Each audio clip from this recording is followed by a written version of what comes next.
So I'm going to save time, I'm going to pause it as usual and then find it to read it from the book and see what the energy is that we're working with.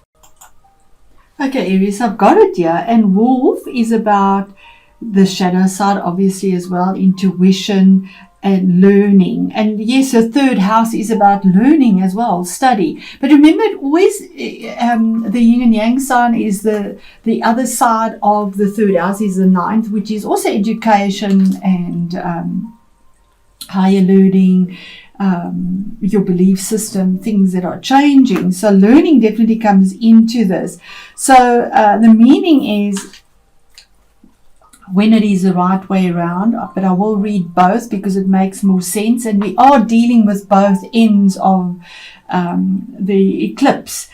So the meaning of wolf, the way it's pronounced in this Druid animal deck is foil, and it says that the wolf brings a strong sense of faithfulness, inner strength and intuition, but the wolf brings learning too. Sometimes you need to cross barriers, to take risks, to go beyond the limited compass of normal behavior in order to learn and grow. Although crossing these boundaries may seem unattractive, even painful, you need not fear the inner power and strength you feel when you spend time alone. Come to know your deepest self, and even in the darkest places you will find courage and spiritual companionship. Now, how amazing is that? That would resonate because that's the right side to obviously your the other end of Gemini, which the opposite sign is Sagittarius, and that would be your ninth house, looking at it prospectively from the sun, moon or your rising sign. The reverse meaning, which is how it came out and which would resonate with where the eclipse is in Gemini, and that is, you may need to come into a new relationship with your sense of aloneness in the world. Behind a fear of loneliness may lie a fear of your own inner strength, fierceness and power. Learn to trust this and to come to know your deeper self. Through dreams and intuitions you may come to learn more of the hidden side of your being, which is sometimes called the shadow. As well as there being lone wolves in the world, you should know that the wolf is a faithful animal which often mates for life. In tradition, it is considered lucky when a wolf crossed the path of a bridal party, precisely because of this faithfulness. Even though you may need to spend times in your life alone, you should know that you will also have times of companionship and togetherness. And this resonates so for me. I have my moon as well as my sun in Aries. So this absolutely resonates for me. My rising sign is Pisces. So for me, this is absolutely that. I have been so isolated, so on my own, and definitely learning. I am studying astrology at the moment, the traditional astrology, and there's such change in those areas of my life. So this absolutely resonates for me. So to give you a little bit more about the eclipses, when it is a lunar eclipse, it's about emotional changes, like releasing fears, the fear of being alone, or it's a combination of a very negative situation that's been hanging around for a long time. Like letting go of a sorrow, something that has been sad and that has been difficult in your life. Relationships as well, because it's emotional, lunar, emotional. Releasing a negative habit maybe in a relationship that you possibly have, because these eclipses bring in things, and at the same time they also release things. And we have, okay, so I was just checking on my solar fire here, and we have the North Node in Gemini. So it definitely is, the North Node is slightly more positive. It's where you're going, where you're growing. And releasing attachments, or releasing an attachment, would possibly be a thing that is felt on the inside because it's a lunar. And, you know, the third house deals with, because it is lunar, it would be dealing with thoughts and styles of thinking, how you learn, relationships with siblings, maybe that would come up or be important. It is a north node. It's not that much releasing, or your cousins and your neighbors. Third house is about your mentality as well, your duality, variety, and adaptability and intellect, because it is Gemini. Gemini is ruled by Mercury, which is that flexibility and adaptability. And then the duality, the other side of it, the ninth house, is your attitude towards your future, your spiritual belief systems that have been changing, your morals and your ethics, how you expand, because that's the house of Sagittarius for you, Aries, and that's ruled by Jupiter. So there's that expansion, freedom, manifesting, also relationships with foreigners. That could be a thing that comes in your higher mind, your studies. Studying astrology falls into the ninth house.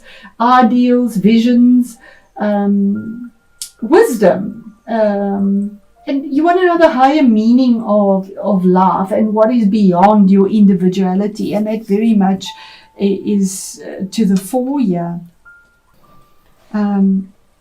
So we start off with the beginning of the month, should I say, and that's the middle of the month, probably the 13th of November, and then the end of the month from there onwards.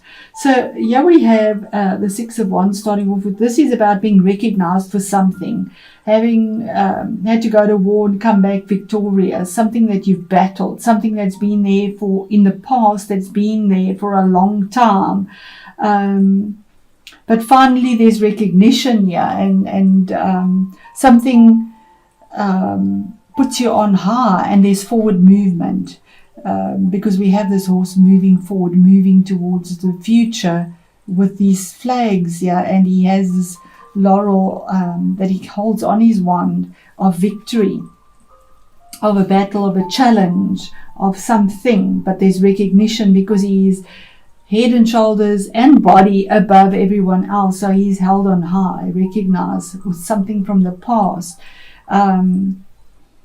Then we have a choice that had to be made here, Two of Wands, where you were at a crossroads, almost feeling like, which way do I go? Because either way, there's a mountain to navigate there. You can't see the future. There you can see, but it's also blocked. It's just not easy to see where you need to go.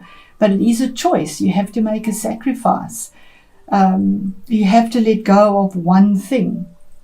And on either side, there's no right or wrong here. There's a choice that is made. It could be a choice with regards to career, to some situation that you have victory over, that you've been battling in the past that has been really difficult, that hasn't given you much choice. You've actually been stuck there, and you haven't been able to make the move. But Spirit is saying either there is a deer on either side of this. There is strength on either side of movement to move forward with that fire energy. Fire reaches up. Fire has no boundary.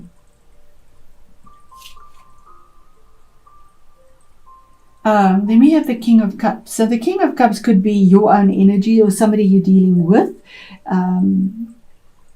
This could, we are in it's Scorpio energy. It could be a Scorpio as well because it is a water energy. But it could be either of the water signs, Cancer as well as Pisces. It could be somebody that is coming into your life to assist you with something and to change something here that you've been stuck in, that has been difficult, that you're being recognized finally for, or fighting for the recognition, and then a choice that is made. And this person comes, there's Saturn here. So Saturn, this is something that has endured for a long time. This person comes from the heart, or is strategic, diplomatic, makes changes on the outside. He is a king. For me, kings make changes on the outside if it's not a person. It's something that is emotionally fulfilling, but changes you from without as well, not just within. Otherwise, it's your own energy of being strategic, diplomatic, steadfast, making a change, being ready to offer your cup of love, to work from your heart, but to make changes on the outside. What is the message from Spirit in the middle of the month? And I feel that this is card number 13. It is a major arcana card. And I do feel on the 13th of November there is some form of change for you, Aries, that will be significant. The eclipse is only on the 30th of November, 29th or 30th, and yet here on the 13th there is a significant change. It's the rosebud that just blooms, that is surrendering for something new. It has to come to an end. Whatever this is down to the bare bones. It's a skeleton, it's dead. It cannot be revived anymore. There's the horse facing the past. It's done. Here's the surrender, moving forward. Everything has gone up in smoke. There's change. Something you've been defending, something you've been fighting, something you've wanted recognition in. And I said the third house is ruled by Mercury. Here we have the wings of Mercury. He had the wings. He's the messenger of God. In Greek mythology, or in mythology, he is the messenger, and he has the wings on to carry the messages. But he has the message of something that comes to an end, to bring about something new, something that you've been stuck in, something you've wanted recognition for. And then what is hidden in all of this is that you've been taking stock of everything. It could be to do with your finances. It could be something that you put away, a choice, a decision that you made around your finances, what you invested in, what you've nurtured, what you've taken care of. But your little basket is empty. You've not had the rewards yet. And she's sort of looking at this, wanting to ascend that ladder and say, and the ladder is in the future. When is it time to actually enjoy the fruits of my labor? When is it actually time? The squirrel also plans for the winter. He nurtures and plans for the future. But here are, well, you're the ram, here sheep here, showing peace. And she's actually going to that ladder with her empty basket, looking at what is there and going to go and collect what she's sown, what she's nurtured, what she's waited for, taking stock of whatever has she's not enjoyed yet. It's empty. But it's in the future. It's coming in November. Then we move on to the Page of Cups. Now, for a general reading, this is normally information that is coming in, or it could be dealing with children or somebody that is younger. But it's the beginning steps of somebody offering love. There's the King. Here's the Page of Cups. Somebody offering something, offering an apology, offering love, a small offer, something that comes in, news that comes in, that it might be happy news, pleasant news that warms your heart. We do have Ivy creeping. Ivy is, to me, is Saturn. It creeps along, it grows, it's slow, it's steady, and reaches. It keeps on reaching. He's also looking to the future. He's not looking at the offer. So you could be offered something, or waiting for an offer to come in still that hasn't come in yet. But here's the Star card. Card number 17, which is an 8 in astrology. That's a 4 for foundation to be built, because something has to end for something new to start. It can't start until it ends. And here's our 8.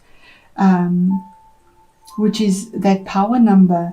This is healing, hope, something that you've pegged your hopes on the stars. Maybe you've been ill. Here's your healing, being guided by the stars, just letting go of everything that doesn't serve you anymore, not worrying about it, not even in your vulnerability. She's sitting here on her knees, just letting go. She's completely brought down to her knees. It is the card of Aquarius as well. You could be dealing with Aquarius, or it could be Aquarius is ruled by Saturn as well. That something that Saturn has endured, you've endured through, and this would be Mars here because of Scorpio. Saturn and Mars are two malefics. Here's the faith and hope. We have fire and ice, fire and water, that bring the change and something calmer. There's the 8 again, 8 of Pentacles. That is such a beautiful card. The 8 of Pentacles, and year 17 is an 8 as well. So your hard work pays off. You've put so much time into trying to perfect something, and to Pentacles around your finances, but you've not been able to enjoy that yet. It's just been denied you continually. You've been blocked. But there's recognition that comes through here. These eclipses bring this to you, allow it through for you. You've sacrificed because you've been working so hard on whatever this is, that you put yourself in isolation and just focus on what you're working on. And that's the sad thing about choices. You have to let go of something. So you're putting your time and energy in something here. You don't have time for yourself. You don't enjoy life. And maybe your health has suffered. In my case, this has definitely been the story. Health has suffered. To the point of where it's even difficult for me to do what I love to do. And I think a lot of Aries are having that as well. It could also be all this corona nonsense that's going on. I say nonsense because I'm so over it. I think we all are. This year, 2020, double judgment year, as I called it, is just a year that has been horrendously difficult for everyone on every level of their life. But somehow, through all of this, Spirit brings us an awakening. And Aries, apologize if this is long. There we go. There we go. Synonymous. That was something that was manipulative, deceitful, hurtful. Something. It's the Devil card. Something in your past that somebody did something to you. You self-sabotage yourself. You know, all these cards are the shadow side of ourselves as well. Where you were asleep and didn't realize you were caught up in something, you were tied to something, but here's recognition and setting yourself free finally from something that has kept you bound to something that is just destroying you from within and without. Having the strength to get through this.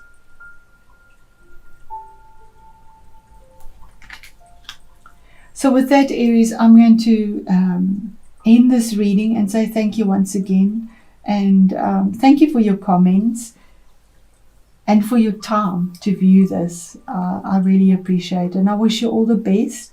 My heart is with you. I know how difficult my story has been, and I will share that one day with you, possibly after November, once all of this comes to an end,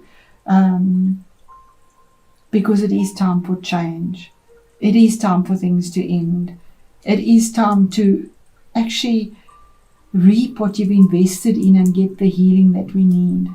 And to have the victory over something that has completely just blindsided us, manipulated us, allowed us to self-sabotage ourselves without even realizing it.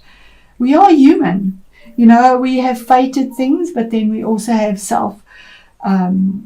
willpower, which is things that our choices that we make ourselves, and our choices have not been honoring to ourselves. And you know, the universe comes in and clears it out to start something new with the healing. So Lots of love to you, Aries. Thank you.